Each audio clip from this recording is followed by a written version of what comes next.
Well, Arsenal were top of the table when they went to Old Trafford. They still are at the top of the table, Craig Burley, but it's Manchester United with a big win over Arsenal, who played very well, I thought. So they'd probably be quite upset that they didn't get anything out of this game, Craig. But let's start with United then. They're the winners. What did they get so right against an Arsenal that we thought were quite impressive as well? Well, I mean, obviously it's chalk and cheese, isn't it, since Brighton and Brentford? But that's a good thing. Personnel changes, changes in the way they go about the game, the dynamic, the way they pass it, the movement, the patterns of play, the closing down and the pressing, which we were all wondering about, and we heard about that. The Ralph Rangnick pressing last year, we didn't see it. We heard about the Eric Ten Hag pressing from Ajax. We certainly didn't see it in the first two games, but we're starting to see that now, and obviously the pace in behind of Marcus Rashford back in that natural position, where this is a guy that last year, when he was taken off, when he was sat in the subs bench around 75, 80 minutes, he looked as if Old Trafford was the last place that he wanted to be. Such was his confidence, but he's rejuvenated, and Jadon Sancho looks the player again that we thought he was going to be coming in from Dortmund.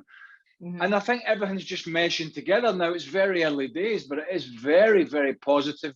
Partnerships at the back, energy in midfield.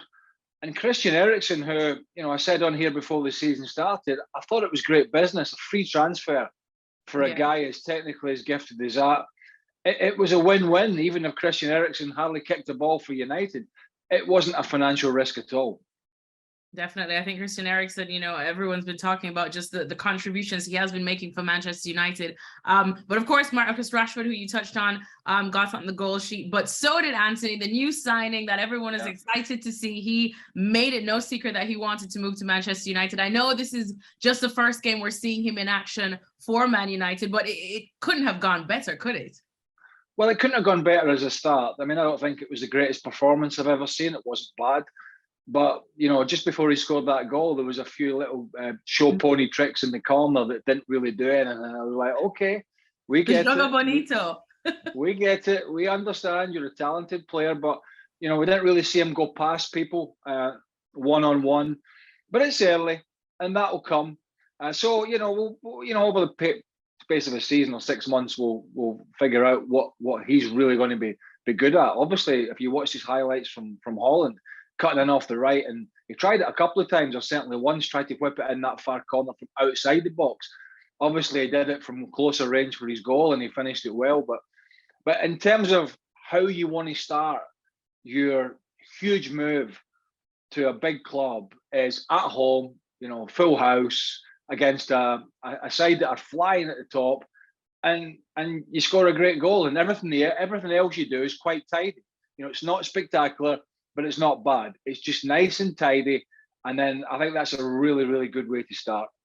So Manchester United taking steps in the right direction. It's different to do a positive hit on Man United, but let's talk about Arsenal, because they clearly have been taking steps in the right direction. Everybody has started believing in what Mikel Arteta has been doing. Where did it, I suppose, go wrong for them in this one? A lot of people questioning the 3 substitutions that he brought on and the timing of them, because it looked like right after they just kind of lost their shape and identity a bit. Not taking anything away from Man United, but do you think that's where it went wrong for Arsenal? No, I don't.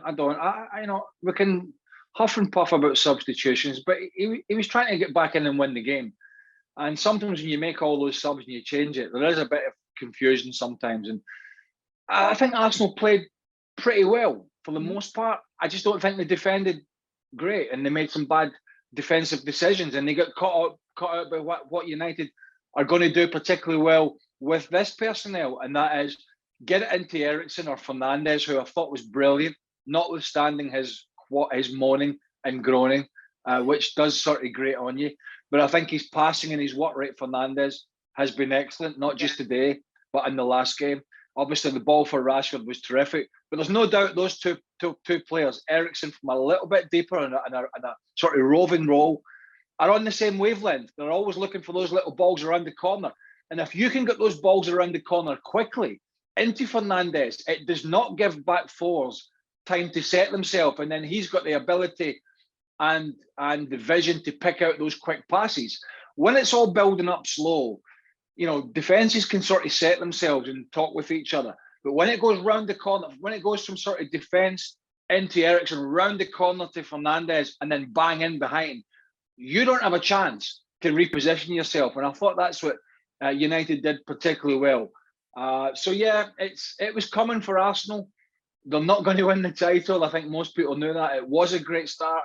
They've got some big games coming up. I like the fact that they've got the two really good wide players in Martinelli and Saka.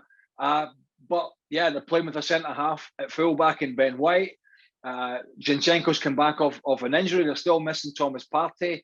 So they will get stronger, but their fight is the top four. And that fight might be with Manchester United, obviously, if they're going to keep this kind of form up.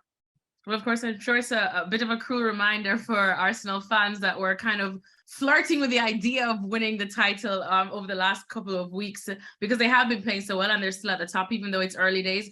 What do you think they need, though, if they want to start positioning themselves to do that? Who, Arsenal or United? Sorry. Arsenal. Well, I mean, obviously, I think you've got to make sure you're strong in the middle of the park. And I think the worry is if you're going to start moving pieces of the pawns around in the chess game, if Partey's out and Elneny is out, if something happens to Xhaka or whatever, you start moving Zinchenko into the middle of the park, which he's done at Man City, and he does it very well for Ukraine. That's where he plays for Ukraine. And of course, they have got a very good left back in replacement, Kieran Tierney. But clearly, he fancies Zinchenko there. So I think the middle of the park, I think a lot of Arsenal fans were hoping they were going to strengthen there in the transfer window. It didn't happen. A source of frustration. I don't think it's a disaster, but it would have helped. And obviously, maybe, another backup in the forward position. We saw Nketiah coming on, but we saw Jesus, who's a very powerful player, really uses his body well, get played pretty decently today by Varane and Martinez.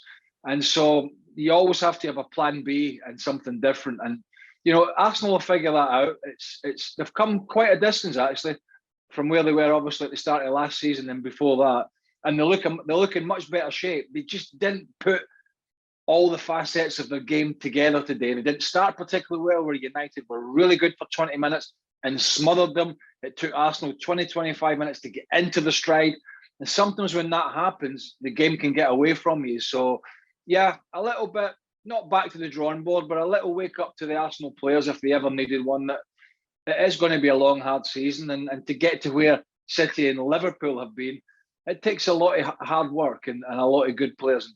And they're not quite there yet. They could feel maybe frustrated with a goal that was chopped off. Obviously, it's a big sort of talking point. I thought it was very soft, to be honest with you. But if you start getting the microscope out, it probably was a foul, just about. But I know Paul Tierney had to look at it. He didn't just walk over at the monitor and go, "Show me a replay." Oh yeah, that's a foul, and walk off. He studied it from quite a few angles, which is telling me even he was looking for a little bit of contact. I think Christian Eriksen was quite clever. He realised he was under pressure, got his body in front. There was a little bit of a half-hearted challenge from Odegaard, but not much. And over he goes. And I think I can see the grumbling from Arsenal's side here. And when a referee has to forensically look at it, you can maybe feel a little bit hard done by. And maybe that was another changing point in the game. Thanks so much for watching ESPN on YouTube. And for more sports highlights and analysis, be sure to download the ESPN app. And for premium content and live streaming, subscribe to ESPN Plus.